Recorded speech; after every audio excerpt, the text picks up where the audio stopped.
Bienvenidos a Demon Hell Podcast, Terror Real.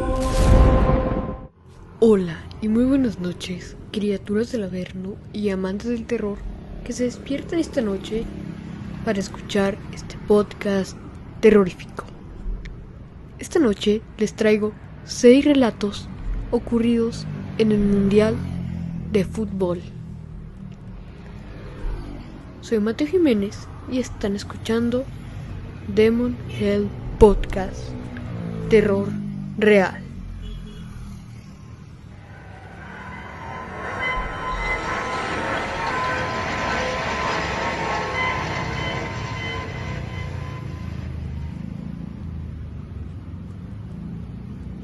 El primer relato de esta noche es el espectro del estadio Al Thumama. La opulencia de Qatar se construyó sobre un cementerio de trabajadores migrantes de Nepal, Bangladesh e India. El estadio Al Thumama, con su diseño de émula un tocado tradicional árabe, esconde una de las energías más densas del torneo de 2022. Durante la fase de grupos, un guardia de seguridad nocturno de origen keniano llamado Samuel se quedó completamente solo tras el partido entre Irán y Estados Unidos. Las luces principales se habían apagado, dejando el recinto en una penumbra azulada. Mientras recorría los túneles interiores que conducen a los vestidores, el frío del aire acondicionado se intensificó hasta congelarle el aliento. De repente escuchó un sonido metálico de herramientas de construcción. Al girar el pasillo, vio una silueta humana suspendida a varios metros de altura en el área de las gradas. Pensando que era un intruso, apuntó con su linterna.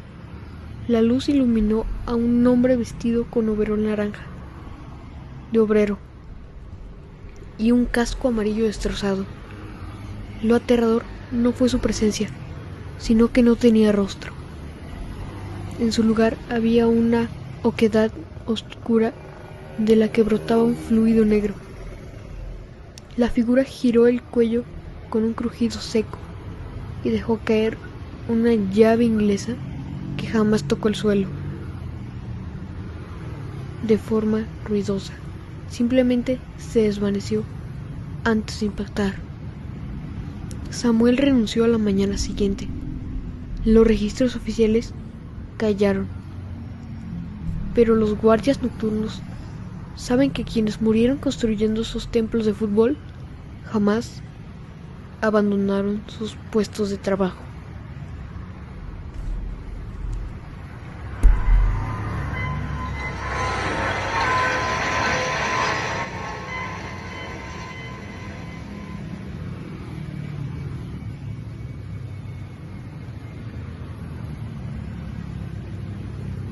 El segundo relato de esta noche es La maldición de la copa Jules Rimet y el sótano de Gestapo, Francia, 1938. En 1938, el mundo estaba al borde del colapso por la Segunda Guerra Mundial. Italia se coronó campeona en territorio francés bajo la sombra del fascismo de Mussolini. El vicepresidente de la FIFA y presidente de la Federación Italiana, Ottorino Brasi, se llevó el trofeo original, la Copa Jules Rimet. De vuelta a Roma, lo que pocos saben es el horror psicológico que persiguió a Brasi. Con la ocupación nazi en Italia en 1943, el Gestapo se obsesionó con confiscar el trofeo de oro macizo para fundirlo o llevarlo a Berlín como símbolo de supremacía. Brasi escondió la copa dentro de una vieja caja de zapatos de su cama. Los oficiales nazis registraron su casa en 3 ocasiones. Brasi relató en sus diarios privados que durante las noches en que los soldados alemanes interrogaban y torturaban a disidentes en un edificio cercano, él podía escuchar pasos pesados que subían las escaleras de su hogar y se detenían justo al pie de su cama. Una presencia invisible se sentaba en el colchón, haciendo que los resortes crujieran mientras un frío ártico inundaba la habitación. La copa parecía emitir una energía magnética que atraía la muerte. Brasil sentía que el oro estaba maldito por la codicia de los dictadores. Aunque el trofeo sobrevivió a la guerra, la maldición continuó. Años después, fue robado definitivamente en Brasil y fundido, como si el objeto mismo exigiera su propia destrucción para dejar de atraer la desgracia.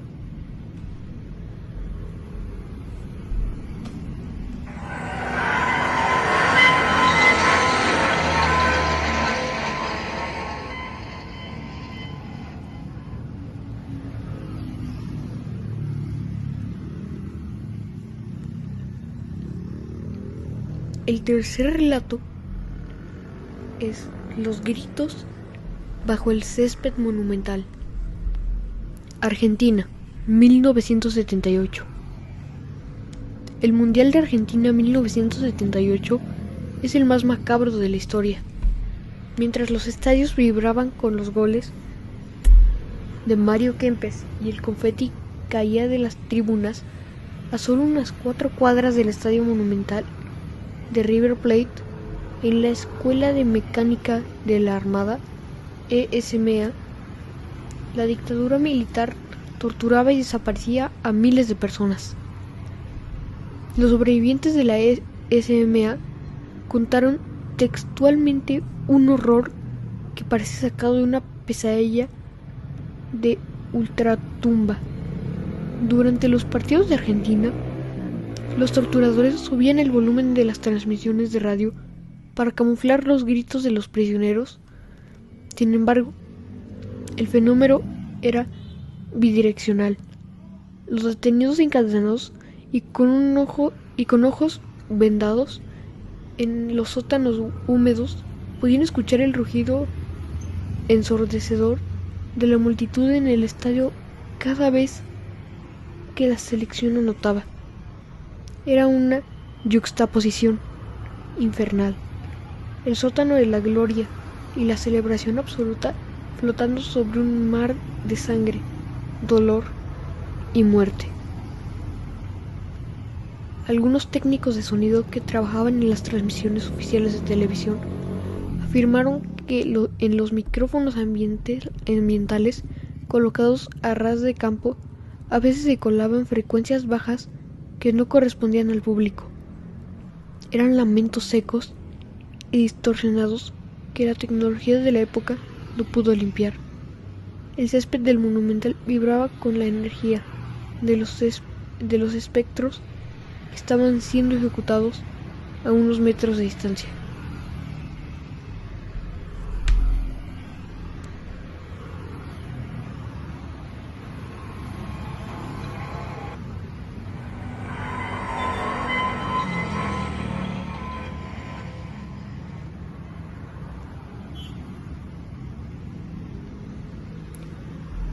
El cuarto relato de esta noche es La última llamada de Andrés Escobar, Estados Unidos, 1994.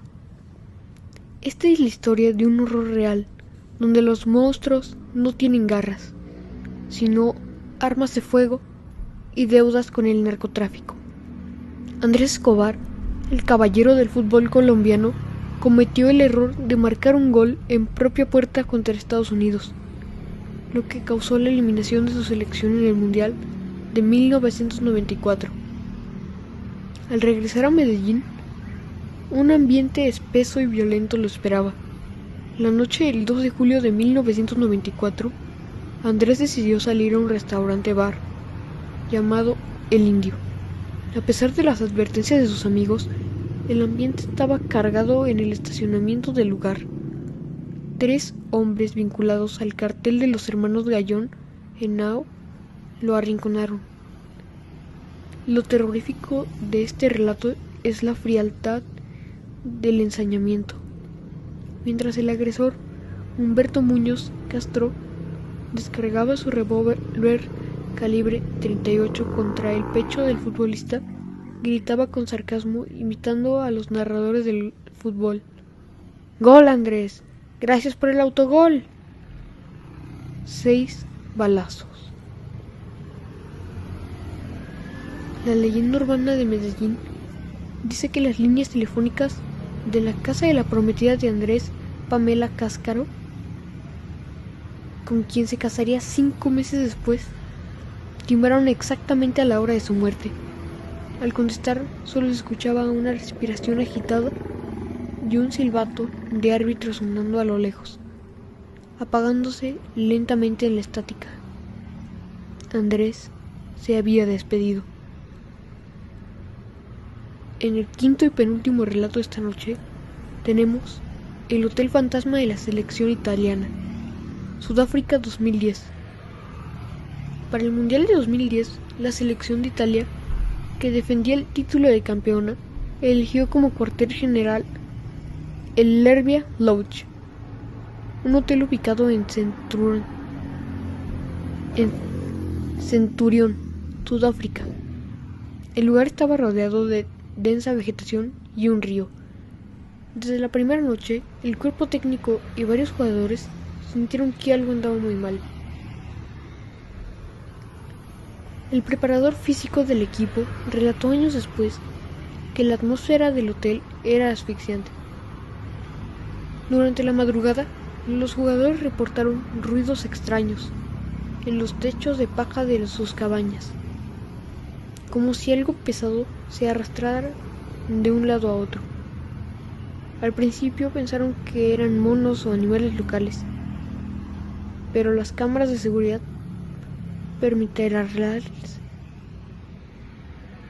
perimetrales no mostraban movimiento alguno afuera. El delantero, Vicenzo Laquinta, confesó haber sufrido parálisis del sueño tras noches consecutivas en su habitación. Sentía una presión inmensa en el pecho y veía una sombra alta y delgada mirándolo desde el rincón más oscuro de la habitación. El equipo médico notó un bajón inexplicable en los niveles de energía de los jugadores, quienes sufrían de insomnio severo y las pesadillas recurrentes sobre ahogamiento y entierros. Italia quedó eliminada en la primera ronda, jugando con una apatía fantasmal. Los lugareños explicaron después que el hotel estaba construido cerca de antiguos terrenos de enfrentamientos tribales y coloniales británicos, donde la tierra aún exige el descanso de sus muertos.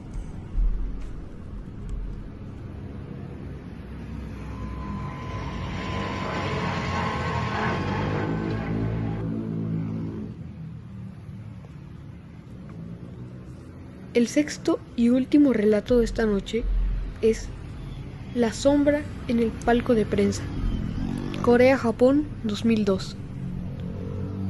El estadio de Saitama en Japón es una maravilla moderna, pero durante el 2002 fue el escenario de un encuentro con lo inexplicable. Para un periodista deportivo brasileño llamado Ricardo, era tarde pasadas las 2 de la mañana.